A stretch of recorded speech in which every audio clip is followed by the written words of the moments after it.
Amen. Have you ever experienced a culture shock? Like you were just something that was not on your radar all of a sudden had you rethinking life as a whole.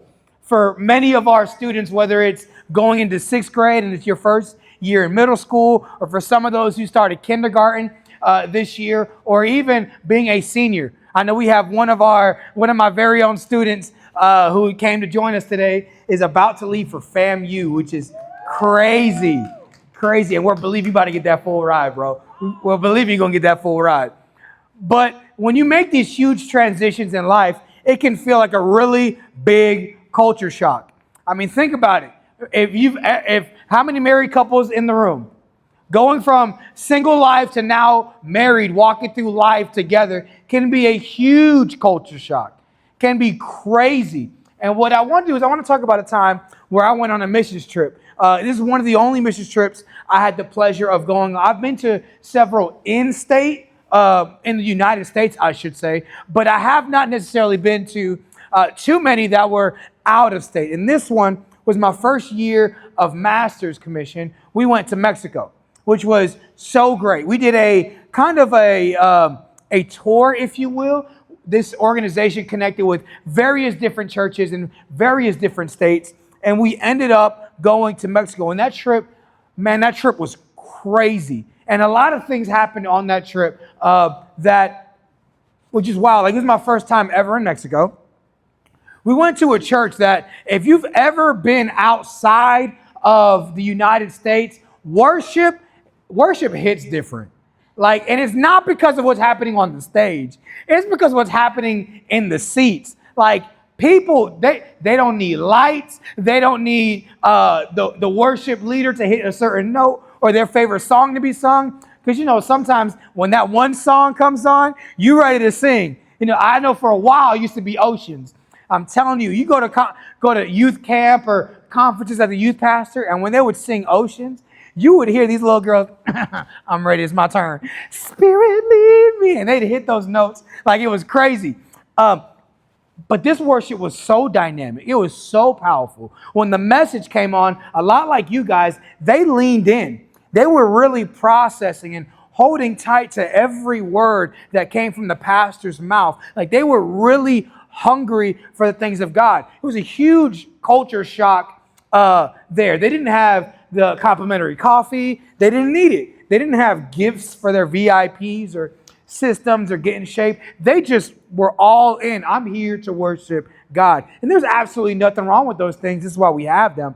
But there's something just about having this overwhelming desire to experience God in a fresh way.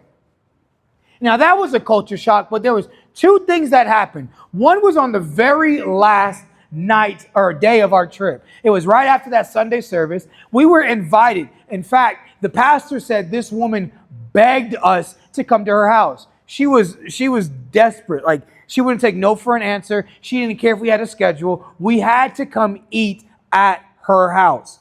And I'm talking about, she laid it out. Like, the food was so good. So good. Like, she put her feet, elbows, toenails, all that into the food. Like, obviously, I don't want to eat toenail food, but you know what I mean. You understand the expression. And after we were done eating, we were just kind of conversating for a while. And this woman who was hosting us kind of stepped out for a bit. And when she stepped out, you saw the pastor come talk to, kind of whispering like, hey guys, I want y'all to understand something. This woman, she does not have food for tomorrow. Like, we're actually eating all the food that is prepared for her for the next 2-3 days. And it went from like the excitement in the room, having a great time, to like not understanding. Like, you're eating someone's final groceries. And the worst part is when he let us know, and she doesn't know how she's going to get food. And I don't know if I don't have that strong of a pastor muscle to speak to that moment, but our pastor, without flinching, when she came back in the room, he's like, what are you going to do for tomorrow? Like, and I'm pretty sure he was like gonna bless her with groceries or something. Maybe he even did that. But she was like, I'm not worried about it. God will provide. just no question, no concern. It was just 100% with confidence and faith and trust. God is my provider. He'll figure it out. It's not my problem. God's got me. And that type of confidence in God was just so refreshing and so shocking. Like it caught all the way off guard. Here's another event that took place on that same mission trip. We went to a place that they would translate to as the Depression. That's what this community was called. So we walk up on it, and it's like a few huts that are crafted together between. They would rip billboards off the billboard, and then they would staple them to like this little wooden structure, and it almost looked like a billboard igloo. They had a porta potty, and their porta potty wasn't even like a porta potty. It was just a toilet that wasn't hooked up to anything. It was just there. And to me, it was just, I've never seen something like that in my entire life. In fact, it made me think, as I was preparing this message, about all the stuff you see on social media, whether either you got money or you broke. Like, if you got food on your table, if you got clothes on your back, if you got AC, like we are in the top 80 to 90% of the entire world. And here this community is, and they're living like this. And the crazy thing is, you couldn't tell them they were lacking. Like the kids were happy, the parents were excited, they came and hugged us. They loved that we were here, and they were just like, no, we're good. Culture shock. Here's the last one. We were leaving, so it was time for us to return to the States. So we were driving through South Theo. We were driving, and as we were driving, I believe it was on the same road trip, we got pulled over by the federales. And what was crazy was they had us all exit, and we had this 10-foot trailer where we had all of our suitcases and equipment, and they just had us unpack every bag. So we're on the side of the highway, you pull out all your suitcase and stuff, and you're just unpacking stuff. And we were there for about 20, 30 minutes unpacking everything. And it wasn't just like, open the bag, okay. It was take the clothes out. We want to see every single compartment. And eventually, I guess they got bored, and they're just like, all right, bye. Like, they left. Now, I thought I was tough. Like, I grew up in rough environments. I thought I was tough. When you got a few soldiers there with long guns, and you're like, you sneeze in the wrong pitch, it can go off. I was terrified. And as we packed everything back up, got in the trailer, it took us about like another 20, 30 minutes to pack it up and head off. It dawned on me, and I made this statement while we were on our way back. I was like, oh shoot, y'all, what if they would have opened up our props bag? And like we were doing dramas at every different church stop we had, and in the bag was a fake gun and a bag of flour that looked like substances. And I'm thinking, oh, it would have gone crazy. So not only are we trying to like get our wits about us from there, but about an hour or so later, we got into a car accident. Pretty bad one. Like where the church van, and y'all know church vans, if you've seen some church vans, they're not always in the best shape. You know what I'm talking about? Like some of these church vans, every time you get in it, it's testing your faith. Like you're not sure if it's not like your Mercedes, bro. It ain't S-class nothing. It's old crap class. Like you're not sure if you're gonna make it home. But it was total. And the other guy we checked, hey, are you good? You good? He, obviously a language barrier. He's like, we're fine, nothing to worry about.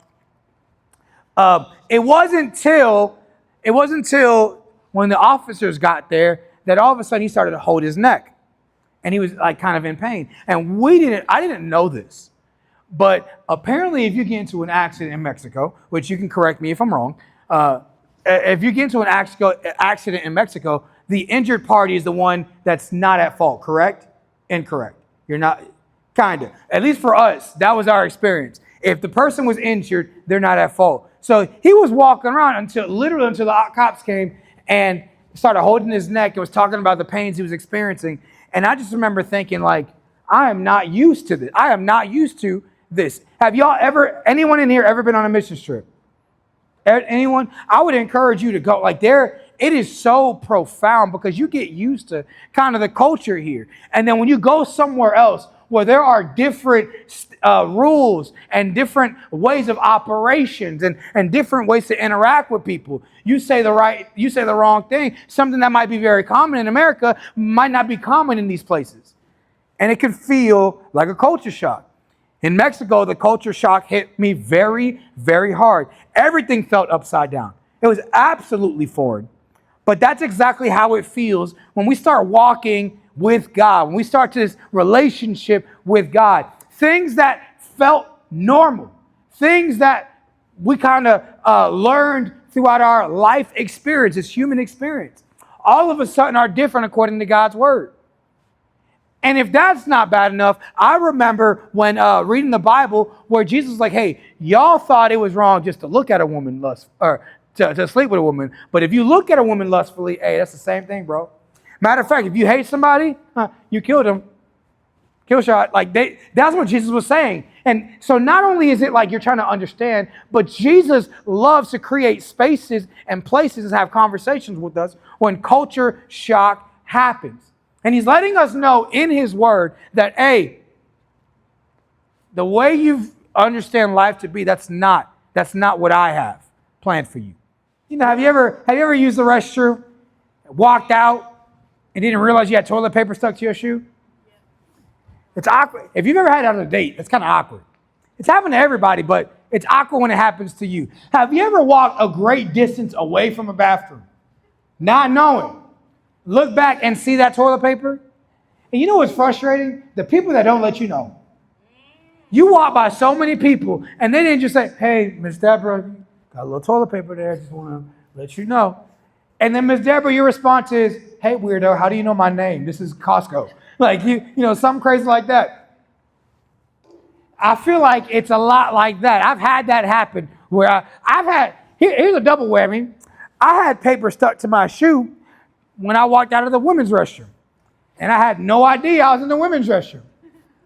Yeah, it was awkward. It was in South Florida. It was our last Sunday before we moved to Atlanta. And I went to the restroom. And I was confused. I was real dumb. I walked into the restroom and thought, there's no urinals. So serious. Like, okay, this is new. Didn't register. Went and used the restroom. It wasn't until I heard people walk in with their very soft voices that I was like, ooh, I'm in trouble. And in that moment, what do? You just wait. I waited there for 15 minutes. I had my phone or my foot up on the door so they wouldn't open up. I waited till nobody was there and I just walked out. Washed my hands though. I was going to that's nasty. I can't stand it. Whether you're in the women's restroom or men's restroom, you better wash your hands and head out. It was weird. But not only that, I walk over, Nicole's asking the question, what happened? I told her what happened. Look down, toilet paper on my shoe. It's wild. Think about it. Whenever you've got toilet paper stuck on your shoe, you carry it with you everywhere you go without even realizing. In the same way you carry God's kingdom everywhere you go.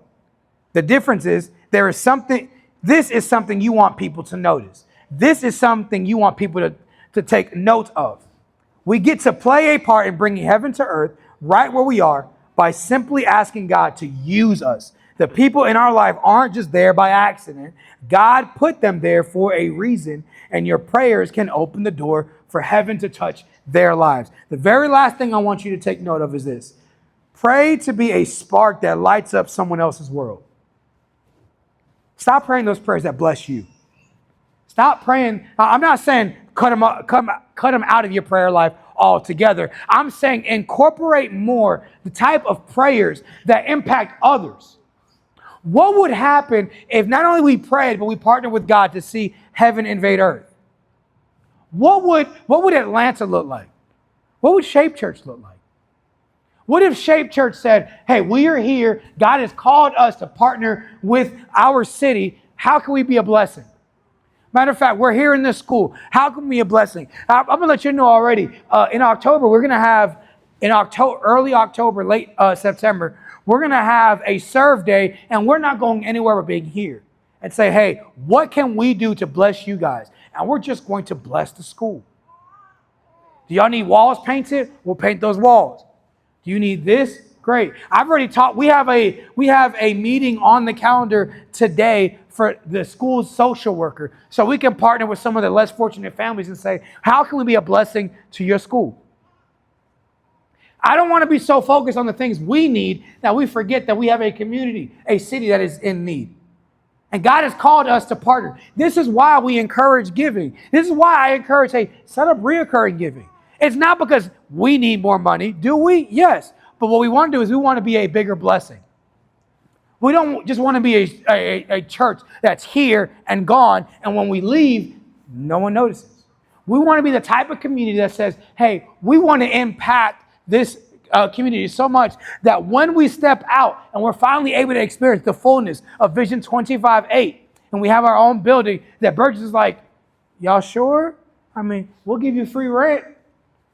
We might have some conversations then. But we want to be such a blessing that this school is like, man, we don't want y'all to go. You've impacted us so much. Here's the last thing.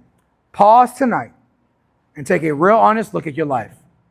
Do you believe the creator of the universe actually wants to partner with you to bring heaven crashing into earth? What would that even look like in your everyday moments? Ask God to point out things that need to shift so his will can flow through you unhindered. And then all week long, keep the conversation going. Pray for God to use you daily as a living channel for his kingdom here and now.